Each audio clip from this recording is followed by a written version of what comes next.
मतलब आपको इंदौर की कथा में बताया था, जिस दिन शंकर और पार्वती के मिलन का दिवस हो, और केवल एक माता पार्वती के अकेले मिलन का नहीं, 64 योगनियां तक भगवान शंकर से मिलने के लिए आती है।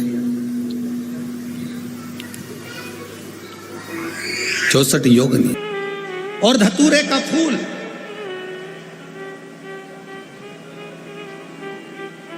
कांटे वाला धतूरा, और उसमें लगने वाला एक पुष्प। आस्था चैनल पर आप लोग देख रहे होंगे धतूरे के फूल का दर्शन।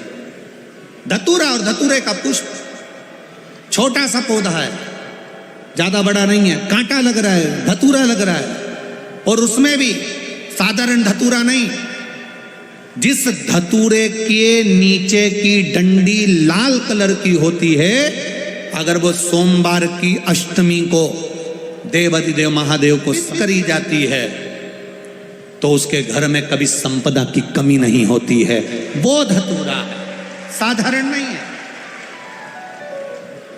धतूरे में भी लाल डंडी, जैसे धतूरा गोल होता है उसके नीचे छोटी सी डंडी, देखा है आप लोगों ने? अरे देखी कि नहीं देखी बोलो? धतूरा देखा है ना? धतूरे के अंदर एक नीचे छोटी सी डंडी होती है, जब तोड़ोगे तो वो कलर अगर लाल है, वो डंडी का कलर अगर लाल है, और कभी हम तो कहेंगे जैसे बड़ी बीमारी जिसको हो जाती है, लीवर, किडनी, कैंसर आदि आदि बड़ी बीमारियों से जो जूझ रहा होता है, प्रयास करो, प्रयास महामृत्युंजय का जाप कर कर, महामृत्युंजय का स्मरण कर कर, एक लाल डंडी का धतूरा प्रयास करना, एक धतूरा मिल जाए या 5 धतूरे मिल जाए किसी भी एकांतेश्वर महादेव पर, जो शिव मंदिर एकांत में हो, जहाँ कोई जाता आता नहीं हो। वैसे तो अब बहुत मुश्किल है कि ऐसा मंदिर मिल जाए जहाँ कोई जाता आता नहीं हो, पहले की बात दूसरी है, अब बात दूसरी है।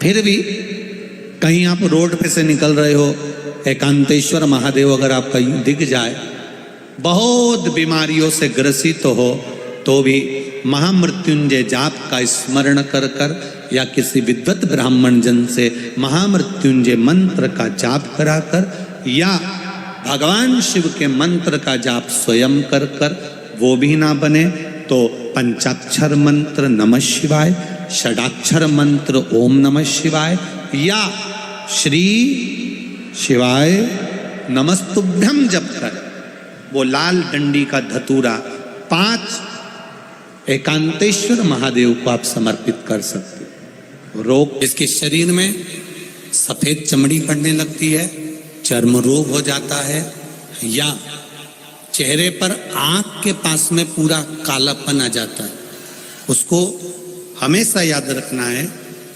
लाल चंदन का लेपन पीपल के पत्ते पर करिए। काय पर करना है?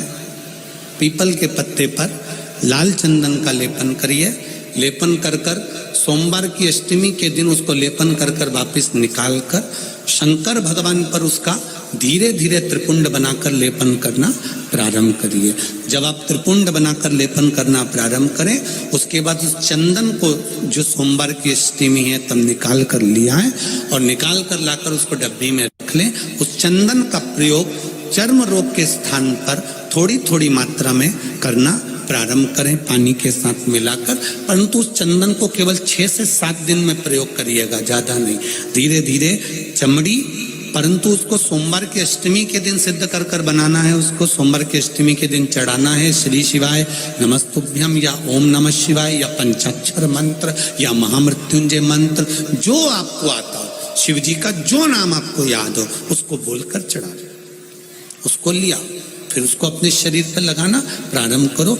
उसका फल आपको 15 दिन के अंदर धीरे धीरे धीरे धीरे प्राप्त होना प्रारंभ।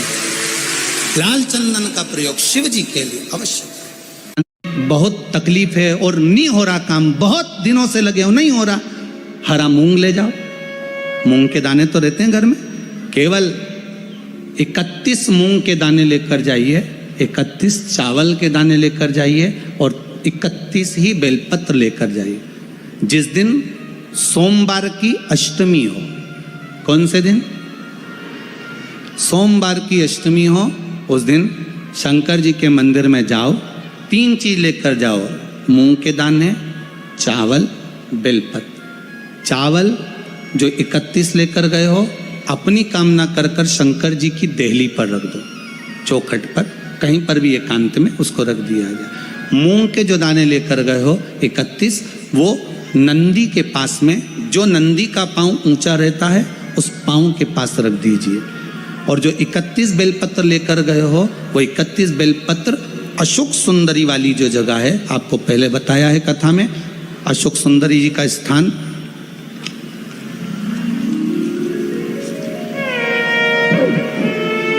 ये शिवलिंग, ये जलाधारी जहाँ से पानी बहता है, उसके बीच में एक मोटी सी लाइन होती है, जो शंकर भगवान की छोटी लड़की अशोक सुंदरी का स्थान है। शिव जी के 13 बच्चे हैं, 13 बच्चे में सबसे छोटी लड़की अशोक सुंदरी यहीं पर विराजमान होती है, जहाँ से पानी नीचे गिरता है। प्रत्येक शिवलिंग के सामने एक मोटी सी लाइन होगी, उस मोटी सी जो लाइन है अशोक सुंदरी, वहाँ पर जो 31 बेलपत्र लेकर गए हो, अपनी कामना कर कर पीला चंदन, लाल चंदन लगाकर उस पर समर्पित करते जाओ। उसकी डंडी जहाँ से पानी बहता है उस ओर होना चाहिए। आप निवेदन कर कर देखो, एक सोमवार की अष्टमी पर कर कर देखना, दूसरी सोमवार की अष्टमी आएगी, अपने आप आपका काम हो गया होगा। बाबा से निवेदन तो करो, क्यों भटक रहे? भोला सब दुख काटो, शिव शंकर जपो तेरी माला, भोले बाबा जपो तेरी माला, भोला सब दुख काटो, ओ भोला सब दुख काटो। शिवरात्रि का प्रसंग कहता है, अपने मन की अभिलाषा रखकर तुम्हें जो चाहिए, एक काली मिर्ची तिल्ली के, काली तिल्ली के 7 दाने, एक काली मिर्ची और तिल्ली के, काली तिल्ली के कितने दाने? 7 दाने हथेली में रखकर अपनी कामना कर कर मन से अपने मन के बात को कहकर शंकर भगवान के शिवलिंग पर चढ़ा दीजिए। आपकी मनोकामना, कहते हैं हर महीने शिवरात्रि आती है, इस शिवरात्रि पर, मुख्य शिवरात्रि पर चढ़ाओगे, अगले महीने की जब शिवरात्रि आएगी तो आपकी मनोकामना पूरी हो जाएगी। एक काली मिर्ची और 7 काली तिल्ली के दाने मात्र। जिसके घर में क्लेश रहता हो, बहुत ज्यादा लड़ाई झगड़े हो रहे हैं, सास बहू के झगड़े, ना बहू कुछ सुनने को तैयार ना सास सुनने को तैयार, और घर में बेचारे पुरुषों की आफत, यहाँ भाई भाई झगड़ रहे हो, सास बहुएं झगड़ रही हो, कुछ मत करिए। गेहूं की बाली को तोड़ो, गेहूं की बाली जानते हो ना, जिसमें आप लोग तो गेहूं की बाली को तोड़ना है, और बाली 7 बाली तोड़कर अपने घर में घुमाकर अपने घर का नाम और गोत्र बोलकर उसको शंकर को समर्पित कर दीजिए। जिंदगी में कभी सास बहू का झगड़ा नहीं होगा। महाराज शिवरात्रि के दिन उसको समर्पित करिए। आपके घर में